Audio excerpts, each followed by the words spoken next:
Does it feel like every part of your life is divided?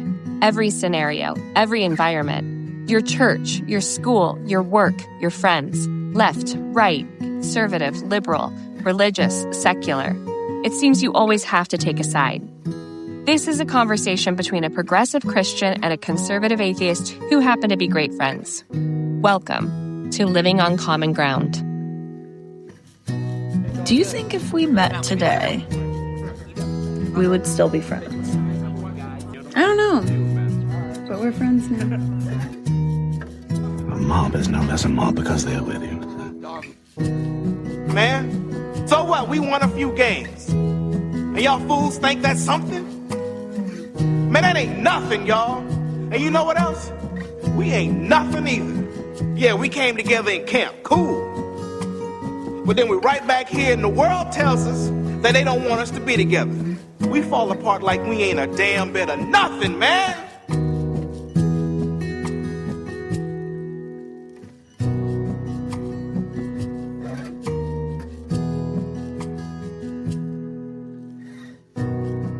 All right. So yeah, today we're going to talk about, we're getting close to the end of your list. I have 3 more here to talk about, but today I want to talk about the public school system. Okay, this is your statement. Yep. I want to preface it by that. Resolved. Yeah. The public school system is at its heart a government indoctrination system. All right. Yeah. So before I let you tell me what you mean, Yeah. I want to say that Go off, King. Yeah, I went ahead and I Googled it, and that actually I went to YouTube and I typed in exactly that. Okay. Right. Oh, interesting. I typed in the public school system is at its heart a government indoctrination system To see who I've been listening to. or to see who has something to say about it. Uh-huh. Right. And so I was it was interesting to me who talked about that. But then I thought to myself, well, okay, I'll get there in a second. Let me hear why you threw that statement out there, other than to try to create controversy. Well, I think that we have assumptions about systems that we are born into, that we live in. Mm-hmm. We make assumptions about them. And I think the public school system is one of those systems that we assume, well, we say things, oh boy, almost. So we say things like, no, we assume that the school that I went to as a kid, or that I'm sending my kid to, they're just trying to teach them their ABCs and their 1, 2, 3s and geology and whatever, and they're just trying to and they're just trying to educate my kid to make them the smartest that they can be, and whatever. It's just we just kind of have this assumption that this is the function of this institution that we're sending our kid to. And I think that when we step back from it and look at it and think, okay, where did it come from? What is the theory behind having free school, compulsory free school? Yep. What's the theory behind it? Why would if we started over again as a society and we just wiped away the slate and we said, okay, we're going to start over, would we set it up the same way? Sure. And what would be the rationale behind that? And there are some things that you that kind of get drilled in as into your mind as I think as like truisms, or as a priori kind of assumptions that you don't question, that keep you from asking these questions, like should it be like this? Is it accomplishing the things that we want it to accomplish? What's the purpose? That kind of thing. And so when I do that, when I zoom out and I think about it, I think a couple of things. I think that if I wipe the slate clean and I start a new society from zero, one of the things that I probably would be interested in is having a baseline of certain aspects of the society: health, housing, these types of things, and education. Baseline again, a floor. I think that I probably would think, as a society, it makes sense to have a floor for an education level. Now that raises an enormous amount of questions about who determines what that floor is, what is the education, all that kind of thing. But I think that a society goes, yes, we're going to give up some freedom. It's but again, I don't think that most people think about this, but I do. I think you're giving it freedom. How? Well, number one, it's compulsory. Number two, nothing's for free, which means that all of that gets paid for somehow. Taxes, which is another topic we'll have in the next couple of weeks. And anytime that you say you are compelled to give money, you're giving up some freedom, and it's not trivial, I think. But anyway, but you can go, okay, that's okay. I'll give up some freedom. We'll give up freedom for this, rising floor, this rising tide that hopefully will raise all of our ships a little bit, right? Help cut down on societal anarchy. Maybe this is the theory. Maybe. And so the reason that so I start there, but then I go, okay, so this compulsory free education system,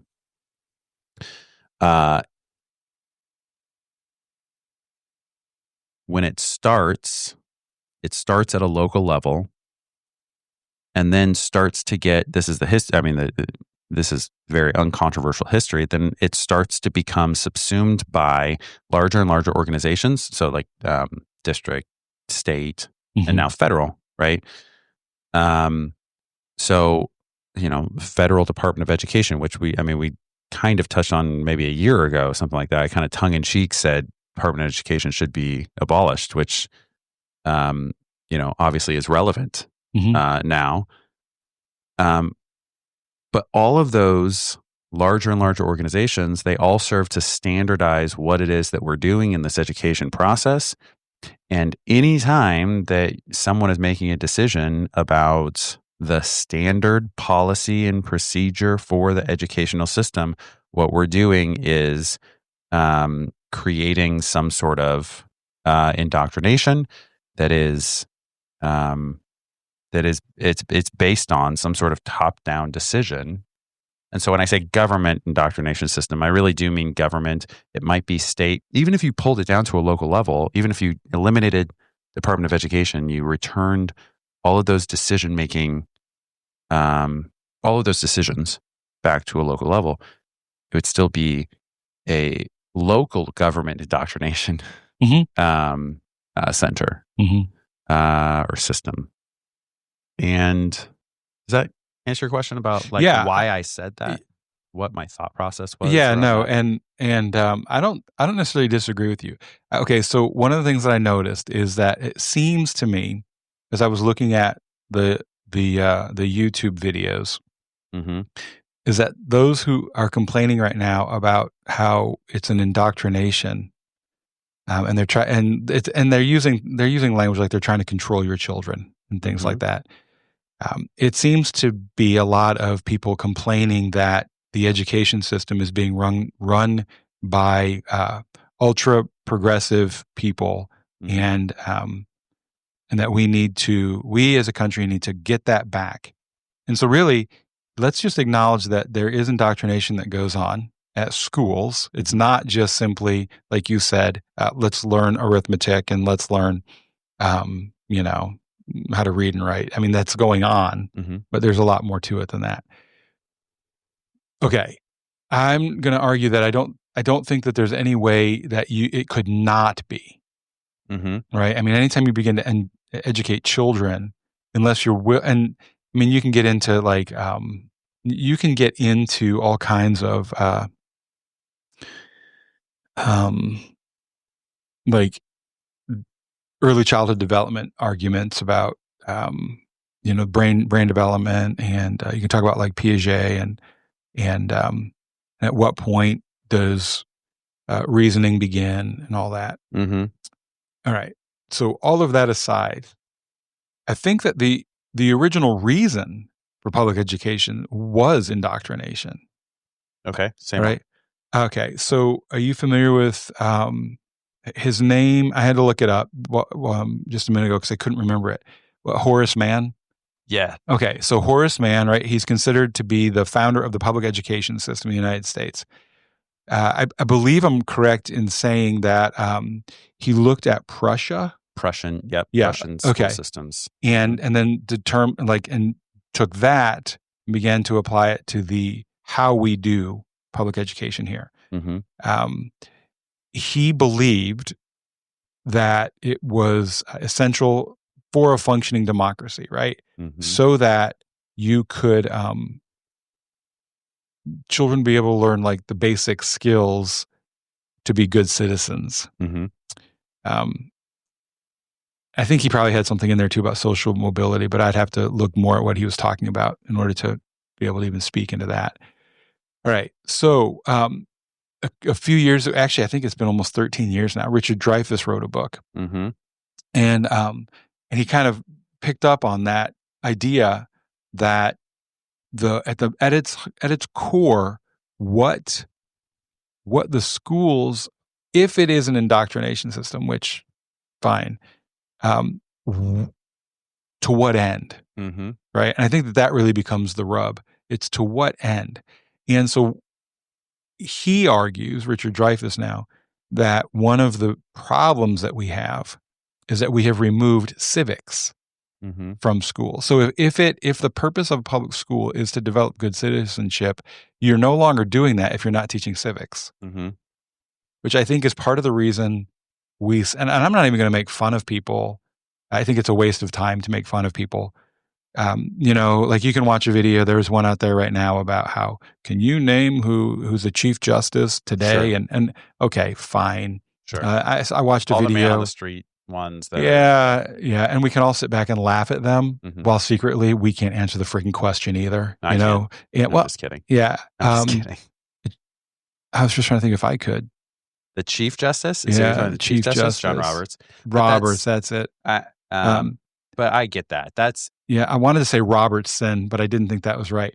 So knowing the details like that of individual persons, while I think it is there is some level of importance that I could talk about, I don't think you need to know those things. I think it's important to know why we have a Supreme Court.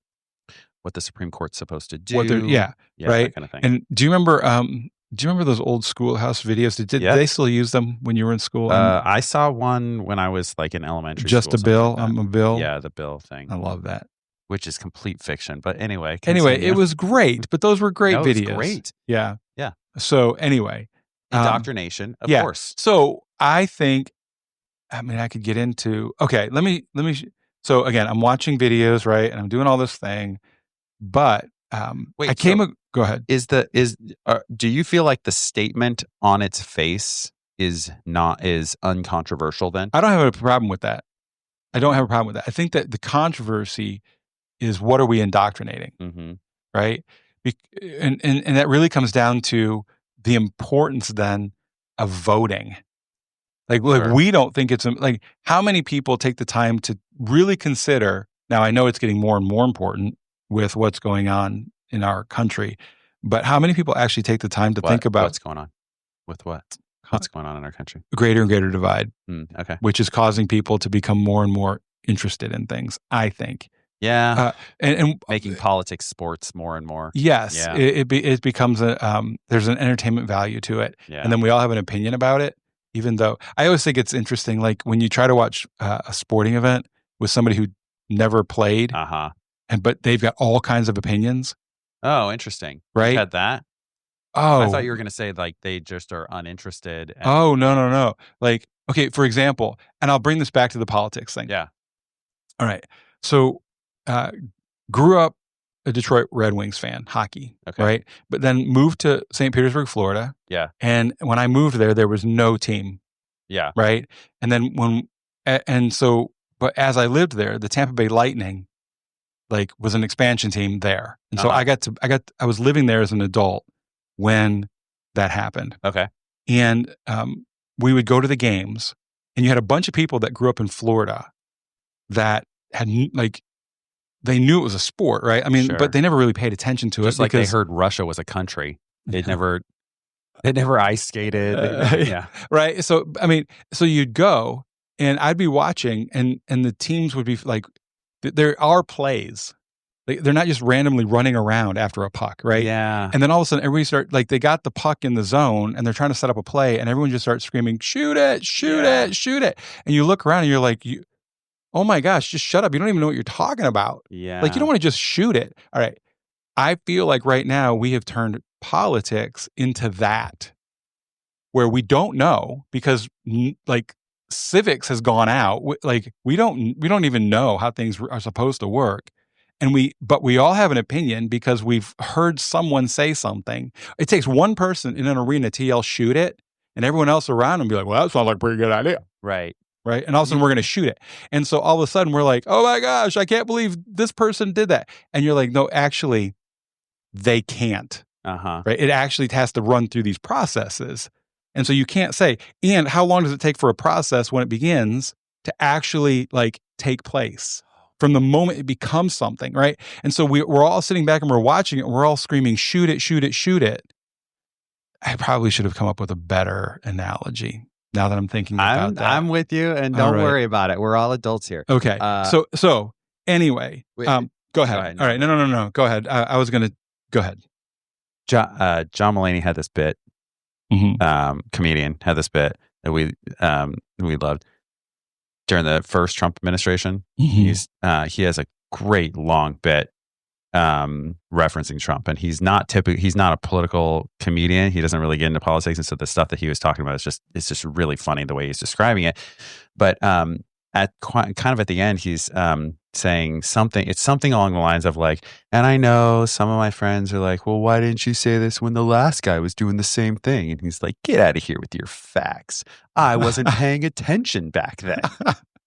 And I think it's like it's a great bit. It's really funny, but I think that it's very poignant too to what you're talking about. If you're describing, like, everyone just is, kind of waking up to like, oh, well, this is crazy.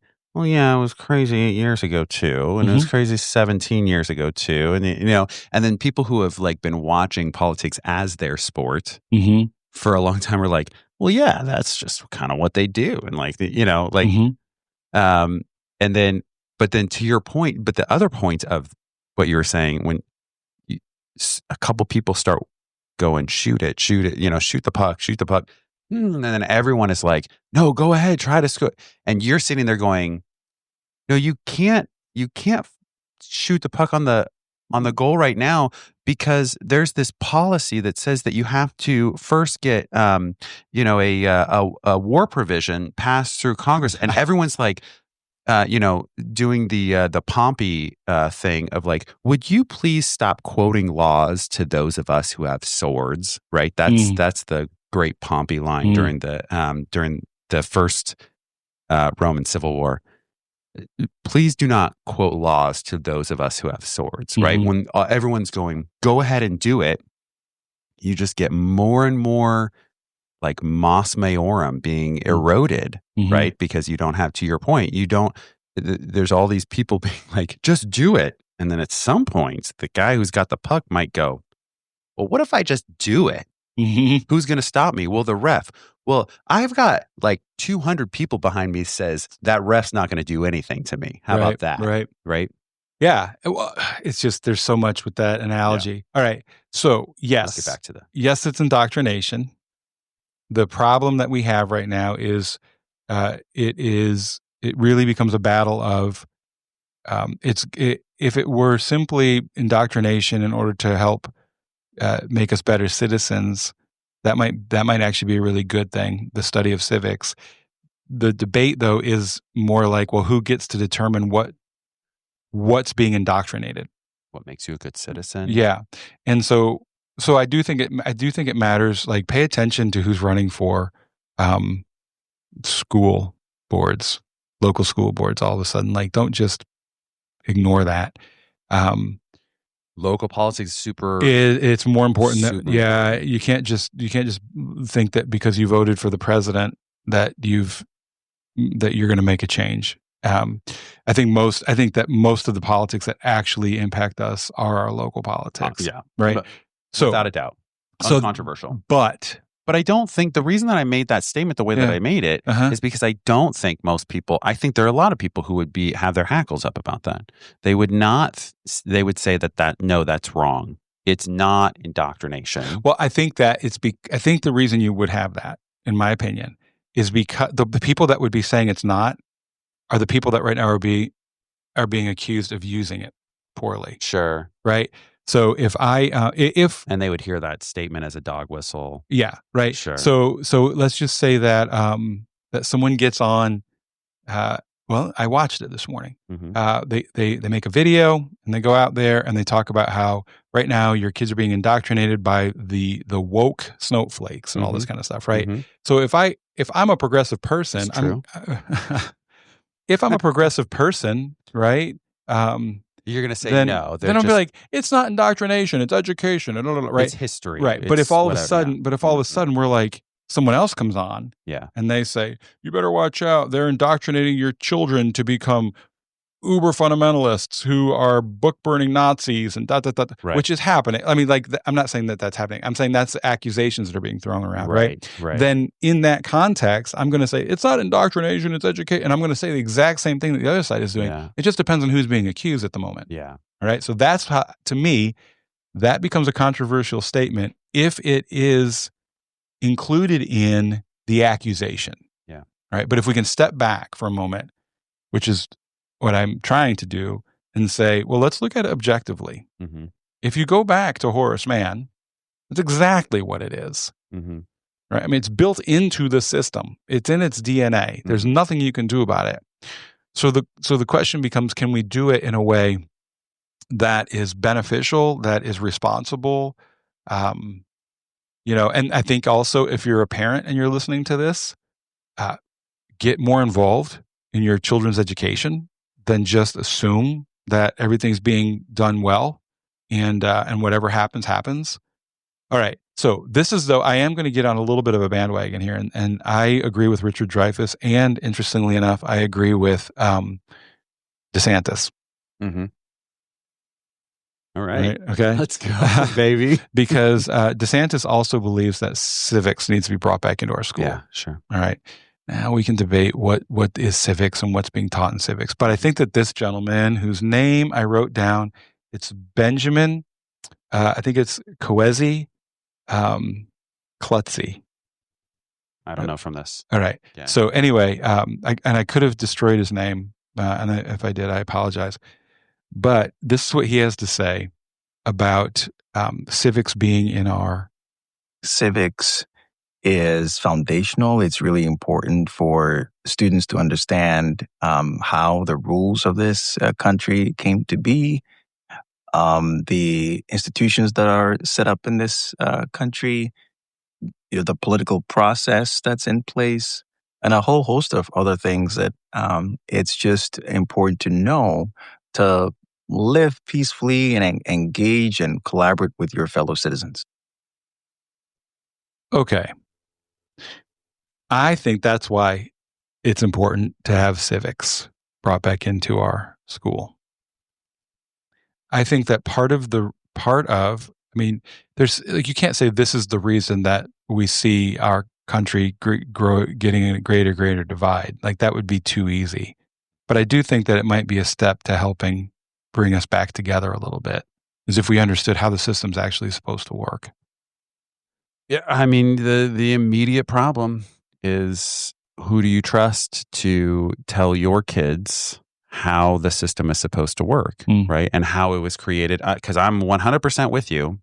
I would say that one of the things that I think is compelling to me is that there in higher ed, there's been a big shift in the last, I would say the last 40 years, but certainly in the last 25 years, away from kind of critical thinking and education as the fundamental virtue, and toward advocacy and activism as the fundamental virtue. And that's filtered down. One of the reasons I think I feel compelled by that, that we have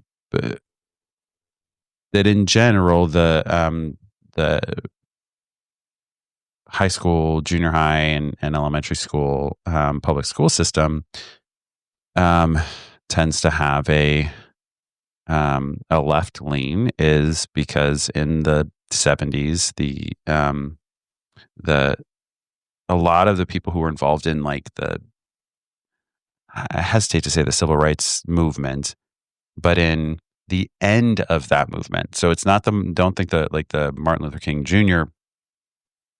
aspect, time period, 50s and early 60s. Think Angela Davis and it's not really Malcolm. Malcolm's kind of in the middle there, but anyway, more like the Angela Davis people of the early 70s and the mid 70s. They did a really good job of how can I say this non-prejudicially? They did a very good job of moving into the colleges of education and becoming the professors and the faculty of the colleges of education. And so for the last 30 to 40 years, we have had most of our public school teachers have gone through being taught what education is from the colleges of education across the country. And so then you have a zeitgeist that says, well, what should we be teaching the kids about how these systems came about, right? I mean, and we've been in this process of deconstructing these, what we would consider myths now, about how the system is supposed to work, how it was set up originally, who these people were who set it up originally, this kind of thing. And so I think that still becomes a problem. Like, I don't know that, I think a big reason why you get pushback on well, we should bring civics back, right? And the reason that you're going to have people like DeSantis saying we have to bring civics back is because it's a political score for his side. Because exactly what you're saying, I think that there's a lot of people, a lot of parents who would feel real uncomfortable with who are you going to let make the decision on how we teach those civics, right? You know what I mean?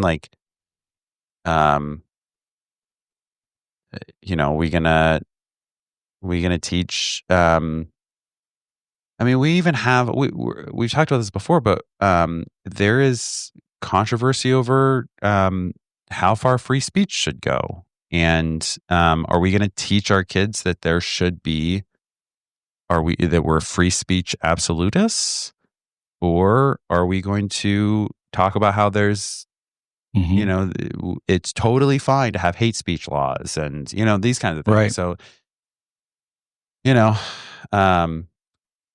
how are you? Okay, really good specific example.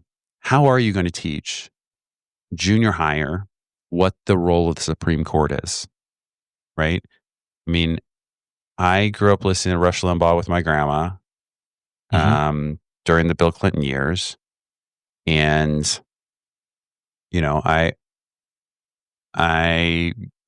when the Supreme Court would make a ruling that was in line with what Rush thought should happen, well, then they have performed their duty, right? Of checking the government, right?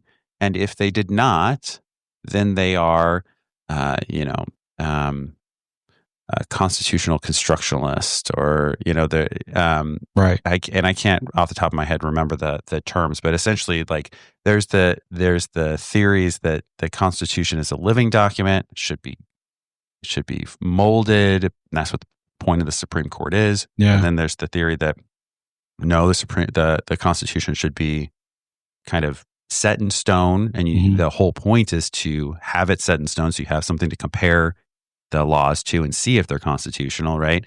And so my point is, like, the problem is, how could we possibly get everyone to agree that this is how we're going to teach, right? A junior high or high schooler. Schoolhouse Rocks. That's all you need. That's all you need. If you just bring back the Schoolhouse Rocks videos, because obviously my generation, we are civic experts because of those videos. All right. I think it's important. Maybe this relates. Okay. I think I'll be the judge of that. Okay. I think that all parents, I think it's helpful if we just acknowledge. Oh, I gotta share this though too, by the way. Speaking of just parents and raising your kids in the public school systems or whatever. Yeah. Okay. When you send your kid to a private school, what you're actually saying is that I would rather they be indoctrinated this way. Absolutely. Right. So anyway, all right. So within the public, that's why we do that. Sure. With one of them. That's true. Yeah, that's true. So and I did it with none of mine. Yeah.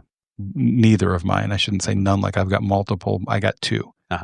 But I will say this real quick, just for full disclosure. I'm sitting here talking about public schools and how all this. They sent Wilson County sent out a thing recently about changing like starting times and things like that. Yeah. And I just smiled really big as I deleted the email, because you don't have to worry. My kid's 18 tomorrow, and he graduates, and I'm like, yeah, I don't care what you do. Anyway, how's that for being a good citizen, not caring what happens to anyone else's kids? I totally understand that whole third grader. Do you know about this? The third grader testing thing? No, because I don't have a third grader. I haven't paid any attention. And I don't want to get too deep into it because it has its roots in trying to make sure that everyone is up to a standard and whatever. But there's this whole thing of like third graders have in Tennessee have a standardized test they have to take. And then if they don't pass it, they can't progress to fourth grade. And it's again, it comes from, I really do think it comes from originally someone was like, we're falling behind and we're not actually educating our kids. There, we have X percentage that are in sixth grade and can't read or whatever it is. And so trying to come up with a solution, but then what ends up happening is there's a ton of stress. If you go onto the elementary school boards, you'll see there's parents talking about their kids are crying and they're upset and they can't, they're just under a lot of stress. And then what if they don't, then they have to do this schooling or maybe they get held back in third grade. That feels kind of crazy. And, these kind of things. And I have to admit, we moved here when Ellis was in fourth grade. So when I heard about all of that, there was a part of me that was like, oh, somebody else's. Thank God I'm past that. I know. And I'm not proud of that. I'm not bragging about my moment. Yeah. I'm not bragging about my apathy. So many things that we have to think about. Right. There's one less thing. Yeah. Let me tell you how apathetic I am. Right. That's not a great bragging point. Yeah. Okay. So I will say that everyone's just accusing everyone else of being the one that's indoctrinating. Yeah. All right. That's true. And it's very politicized like everything else. Yeah. So I think that parents, whether you are concerned that your children are being indoctrinated into like uber fundamentalism, whatever type of whatever, or if you're afraid that your kids are being turned into snowflake woke kids. Yep. Right. And I'm using that and I'm using that language intentionally. Yeah. Right. To show that it's like, okay. I think Nazis and communists, man. Nazis and communists. Right. And don't forget well, I was about to say, yeah, okay. I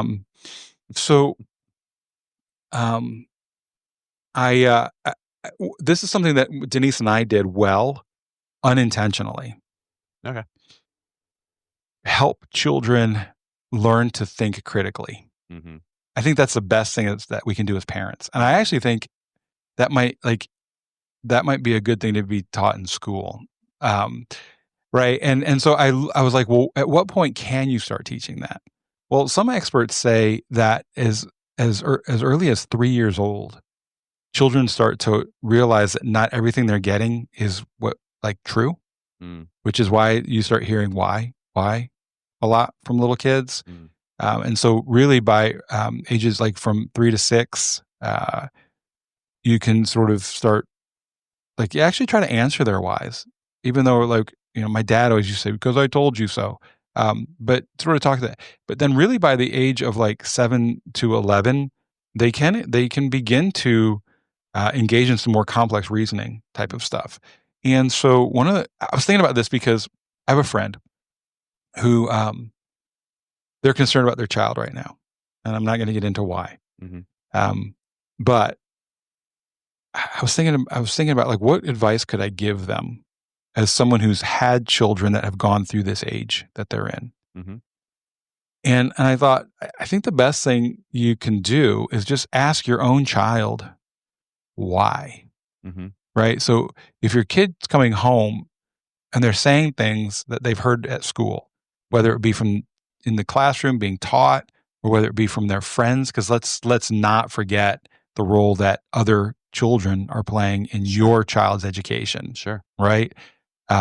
Just like all my peers play in my life. Absolutely. Right. And so, but I think the best thing to do is if your child comes home and starts saying things, just ask why. Why? Okay. Why do you believe that? Why are you saying that? And start forcing the child to actually start thinking through, well, is there any other, have you ever heard anything else that would that would be different than that? What do you think of that? And then punish them if they have the wrong answer. Right. But I can remember when my children were in middle school, both of them went through this thing where they were like, I don't believe in God anymore. And I was like, that's great. You grounded them. No. I took them out for ice cream. I was like, that's fantastic. Tell me, why don't you believe in God anymore? And I was like, this is a great step for you. And I know that a lot of parents would begin to freak, and the response would be, no, let me indoctrinate you in a different way. And I think that what we can really help children with is if we can develop, really intentionally and develop the critical thinking, then throughout their lives, that's something that maybe they'll be able to engage in and be better informed, be well-rounded, be a better neighbor to whoever is in their in sort of within their sphere of influence. Anyway, that's sort of my attempt to try to help, instead of just running back and forth accusing each other of being evil. Well, and I will say that the thing that I really don't like about that I bristle at with institutions in general is that and I think this is a reasonable, or it's an expected result with humans, but we have a tendency as humans to offload or outsource our responsibility over things to the institutions that say they will provide that for us. Church is a great example. Church is a great example. I was going to say that's another side of, to your point, I think the reason that it's important to maintain in my mind or in people's minds that if you're sending your kid to a school at all, if it's public, if it's private, doesn't matter. If you're not schooling them yourself, that that you are giving them over to someone else to indoctrinate, right? And so then I think the important thing in that, to your point, is to remember that their education is still your responsibility. You still can't outsource that. And so I think that And church is a perfect example of that as well. You're outsourcing, or you've got this institution of spiritual development, spiritual and moral development. But if you then turn off that part of your responsibility because you've outsourced it to this institution, I don't think that you end up with the best results. And I think that what you're saying is really important, that you have to keep that as like, this is still my responsibility. So yes, we've decided that it's going to be beneficial for my kid to go to this school. It's still my responsibility to be involved. I should know what they're learning. I should be connected with them. Yeah. And then I should be trying to, as effectively as possible, helping them along the lines of their education. And then to add to that, something I was just talking to Krista about is really annoying thing that my father-in-law used to say all the time when you're like, if you're talking to him about somebody that you had some sort of disagreement with, or you're in a conflict with them, or like especially with kids, like my kid is saying this thing or like going down this road, and what should I do or whatever, and he would always say, just love them, just love them. And it was so annoying. It was so annoying. Yeah. Because you're like, that's nothing. You've given me nothing, Chris. That's nothing. Yeah, right? Yeah, thanks. Literally, thanks for nothing. Right. Yeah. Except I think that he was absolutely right. It reminds me of the Daryl Davis thing of like, he's never talked anybody out of, extremist views, right? The number one thing I think for parents is to continue to have a connection with them, maintain the connection. And,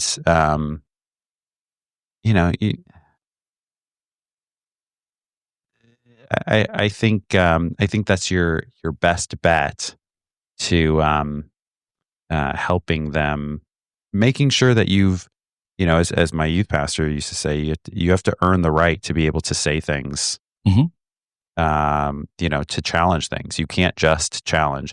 And certainly it's a difficult thing for a parent to transition from parenting an 8-year-old where you have to tell them the things that they do and the things that they think. And, and I say 8 years old because I think that's right at the very beginning where you're somewhere in that range. 8 to 10 is somewhere in the range where they're starting to get a spark of like, every once in a while you should be in the mentor role instead of in the kind of godlike parent role, right? By the time they're a teenager, 16, 17, 18 years old, certainly by the time they're graduating from high school, 18 years old. It seems to me like 80%, maybe 90, 100% almost, mentor role. Yeah. Yeah, I agree. I think that a couple things. One is, it's not just the schools. It's any organization that you have your child involved in. Yeah. There's a level of indoctrination that's taking place. You should just know that. Yeah. You should just know it. You bring them to the church, and most churches, there's a level of it, especially younger kids, right? Like, I know here we're trying to figure out how do we, because our big thing here with our learning ministries is we're looking for exploration, not indoctrination, right? But it's really, we haven't been able to figure that out yet with the youngest ones. Yeah, my position, I think give that up with the youngest ones. I think that you should be indoctrinating with the youngest ones. Sure. That's just my position. And so that might be fine. I know that with the youth group, we're very much doing exploration, and with adults, that's what we do, right? Yeah. But it's not just churches and schools. Are they involved in scouting? Are they involved in a sports team? Like, what do you have? That is, I know that a lot of my my understanding of community developed as being on team sports. Yeah. Right? Like it was a learning thing. So I think this is also really important for us. Rather than just shouting at what the other person's doing wrong, think about, it would be helpful for people to stop and think about, what are your values? Right? Because what we really want to sort of help our children with is develop shared values. with us, right? What do you want your children to value? And then intentionally work towards that, and no matter what group, school, whatever they're a part of. Mm-hmm. So, all right. It's so hard when they're getting into when they're in the teenager role, and I am first time through this right now, because I know intellectually they have to rebel. I mean, I know all the theories. I understand that that the process of an older child moving through adolescence and then into teenager life and then out is analogous to how women have described birth. That by the time the baby's ready to come out, I mean, they'll go through whatever. Just get this thing out of me, right? And it's kind of like that. Like, I don't want to say it's designed like that, but it's like, if it wasn't like that, it's a lot more difficult to go through that last part of labor, right? And I feel like it's very similar with a teenager. Like they have to, my wife would say, individuate. They have to individuate, because obviously a 32-year-old saying, well, what do you think, Daddy? Is a weird thing. Even just saying that, your eyes went wide for a second. Especially with the use of daddy. Right. Well, that's my point. My point is, like, a 5 or a 6-year-old saying, what should I do, Daddy? That's cute. Right. At some point, it's obviously a problem. And so there's that, the estuary, the transition time is so difficult. And I know that. So I can, again, I can explain it. Now, ask me to live that out with my own kid, right? And it's freaky. It freaks me out, makes me terrified. On the other hand, I have a really great kid. And so I was just, I sometimes I'm like, well, he's got to push back in some ways. Otherwise, he's never going to become himself, And, so like my father-in-law said, you just love him. Yeah. So I want my kids to push back against everything. You know what I mean? Anyway, all right. One quote. I think it is relevant. Yeah. And then I want your response to that. And then I want you to tell me the common ground we have. All right. This is Mark Twain. I never let education get in the way of my learning. Yeah, that's pretty good. Does it relate?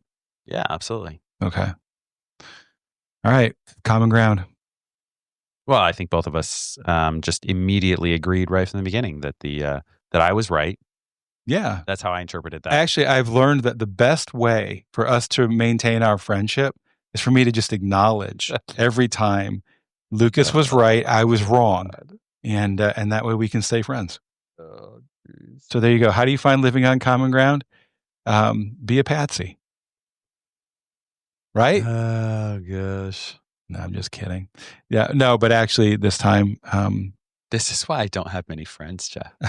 I love you. I don't know what to... It takes a lot for you to... You have great strength of character to maintain a friendship with me. No, that's not true. You're easy. All right. Thank you for listening to Living on Common Ground. Please follow wherever you listen to your podcasts and share it with your friends. You can also find a link to our social in the description. The more people we have living on common ground, the better the world will be.